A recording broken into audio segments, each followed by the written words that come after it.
കഴിഞ്ഞ എത്രയോ നാളുകളായി കണ്ണു തുറന്നു വെച്ചാൽ നേരം വിളിപ്പിക്കുന്നത്. പേടിയാ. ഉറക്കമിട്ട് എഴുന്നേക്കുമ്പോൾ കണ്ണിൽ ഇരുട്ടാണേല്.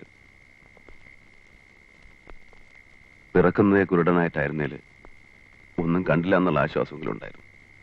ഇതിപ്പോ എല്ലാം കാണിച്ചെന്നിച്ച് പെട്ടെന്നൊരു ദിവസം ഇനി നീയൊന്നും കാണിടാവൂ എന്ന് പറയുമ്പോ ആർത്തി കൂടുക കണ്ടെന്നറിയാൻ. പക്ഷേ അങ്ങനെയൊക്കെ എന്നെ അറിയാൻ മേലാഞ്ഞിട്ടാ. മോളിരിക്കുന്ന പുള്ളിക്ക് അങ്ങനെ തോറ്റു കൊടുക്കാൻ ജോണിയെ കിട്ടത്തില്ല. എന്റെ പിസ്റ്റളിൽ ഞാനൊരു ബുള്ളറ്റ് കരുതിയിട്ടുണ്ട്. കാഴ്ച തീർത്തും നഷ്ടപ്പെടുന്ന ദിവസം താഴെ ഇവിടെ ചേർത്ത് വെച്ച് ഒറ്റ താങ്ങ്.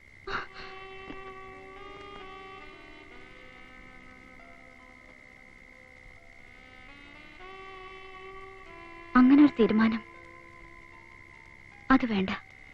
രണ്ട് കണ്ണുകളുള്ള ഒരാളുണ്ടായല്ലോ ജോണിയോട് ജീവിക്കാൻ. അതുപോരെ?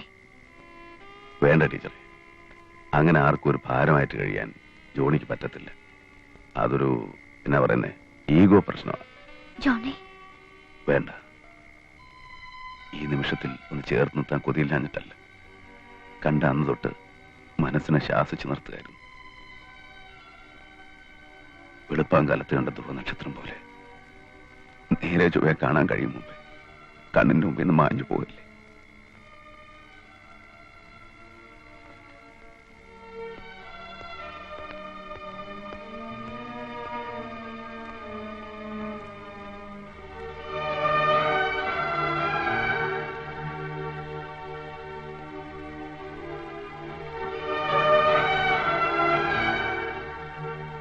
നിന്റെ ഈ കണ്ണീര് കാണാൻ വയ്യാഞ്ഞിട്ട് തന്നെ ഞാനൊന്നും പറയാതിരുന്നേ.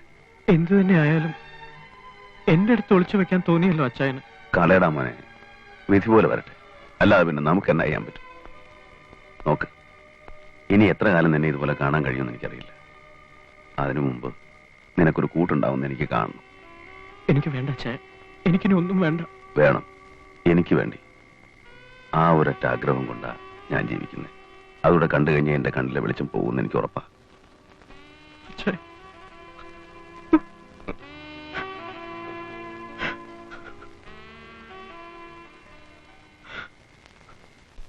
നോക്കൂ മിസ്റ്റർ ജോണി, ചാന്ദിനിയുടെ വിവാഹത്തെക്കുറിച്ച് ഞങ്ങൾ ആലോചിച്ചിട്ടേ ഇല്ല.